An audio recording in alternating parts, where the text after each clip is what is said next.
Welcome back. I suppose let me come back. I mean, people are disturbed because the whole idea of academic freedom is an extraordinarily precious value which we should not give up on. And the issue is this not the slippery slope? We are in a context of university where there's been a huge amount of suppression of speech by certain groups against other groups, and they'll contrary say that the university suppresses them. Isn't this time to have a majestic assertion and to say, it doesn't matter that Fleming Rose may have some awful views. It doesn't matter what his background is. He's been invited, and we're just going to have to bite our tongue and accept that there's a value which is rather more important. Haven't you let the university, not you personally, but hasn't the university let itself down here? That's the point.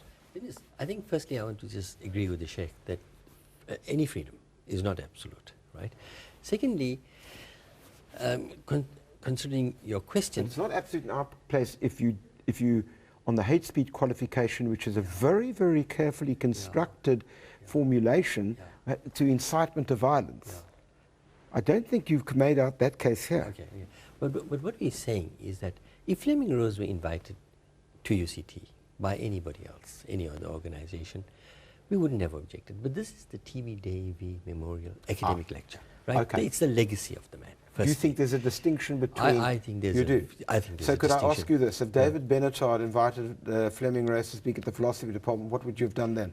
I'd have no objection to it, frankly. But all of these things may still have applied. That's the difficulty. How do we know? Then, our primary thing is, our primary question was, is this the man for this particular lecture? All right, but then why didn't you say so up front? Why didn't you say to Jacques, I'm awfully sorry in 2005, 15, I'm awfully sorry. This is ridiculous. You can't do this. Finished. Yeah. We had a discussion with the Academic Freedom Committee. It might have been mentioned there, it might not have been, but we certainly considered it in our discussions. But he was in. The point about it is why you've got yourself into difficulty here is because that. I mean, let me give you an example. If they had invited the Holocaust denier, right, you would have surely said, not on $1 million will he set foot. Why did you not do the same here? Why was there a situation that the man got invited? Once he was invited, it seems to me, you had an obligation. Okay. He was invited in March 2015, right? And the context has changed, I understand the context that. has changed. But you going back to the quality of the guy, which in fact precedes the context. But there are other factors.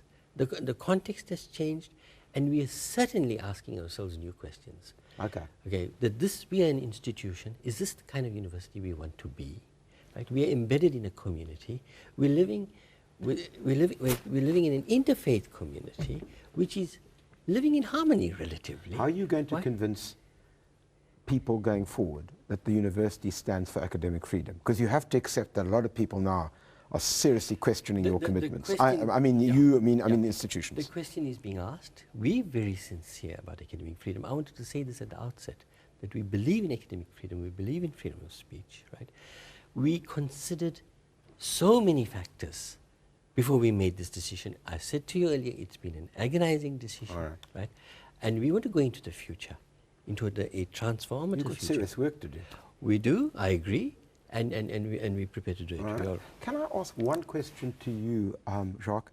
Is there a distinction in your view between, say, David Benetard's on your committee inviting Fleming Reyes to the philosophy department, which Anwar says no problem, and the T.B. Davey Memorial Lecture, which is the great iconic lecture that the university gives? Is there a distinction between those two? I think there is, yes. I think they're entirely different. The one is a flagship event, and the invitation is by the university proper. But your point is that once he was invited, that was it? Yeah, and my point also is that it seems like if you don't like one principle, I have another for you, in a sense. The justifications for this seem to keep changing. That's the question. I suppose that is the question. The question is, where do we draw the line? And you've drawn the line in such a way that everybody is now bemused.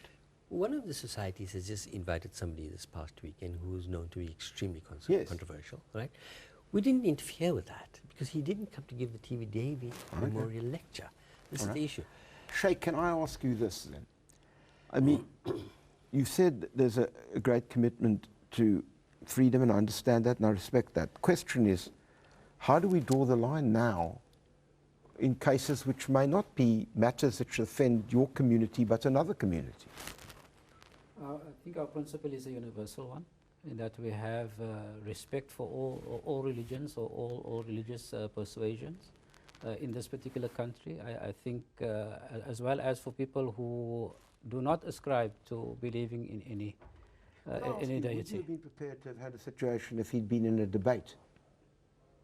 A debate, from my own personal perspective, and I think some of my colleagues, we would have welcomed the debate. But you're still anxious about the fact that there would have been people, which is not you, I accept, and nothing to do with you, who may well, in fact, have taken the law into their own hands. And isn't that a problem, Jacques? How do you deal with that? I mean, can you imagine if, for example, he had come and there'd been a riot? What would have happened then? This is precisely why I support the executive's decision. I just think that they've offered the wrong reasons for it. What would you have done then if you had been the Vice-Chancellor? I would have said that we have a risk of violence or intimidation. We can't quantify it, but the risks of embracing that are too great to carry. And Fleming Rose was happy with that answer. He told me that if that had been the honest response, he would have understood. But what's the difference between that and this? Because that does the... Oh, you're saying if they hadn't gone on to this whole long thing about Islamophobia and said, got nothing to do with that, we just feel, unfortunately, we're caught in a dreadful situation here. And it's not about blaming particular communities, because they're opportunists. No, I'm anxious that's the one thing I'm anxious about. It would be terrible if we did that. There are opportunists in the political space at universities at the moment who exploit of all things like kinds, this. let's be honest about, yes. And some of those agents might have used this as an excuse. Yes, you can have one final... One point here. We did actually consider a panel discussion. Yeah, what happened? And we put it to the AFC. To moderate it. We put it to the AFC, and the AFC said, no, we've invited him. This is the TV Davy Memorial Election, and we want him to come and speak. So it was on the cards, and we did a lot of work in that regard.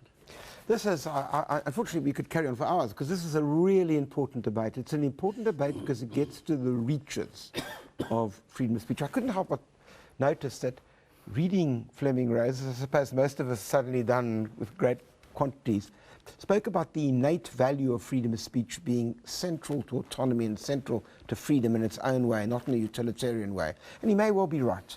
Of course, the problem that we do face is that dignity is a value that also has to be taken into account. How you balance these things becomes extraordinarily difficult. There are many who say that the university went far too far and it lost moral high ground by compromising on academic freedom. There are others who say this wasn't a great decision.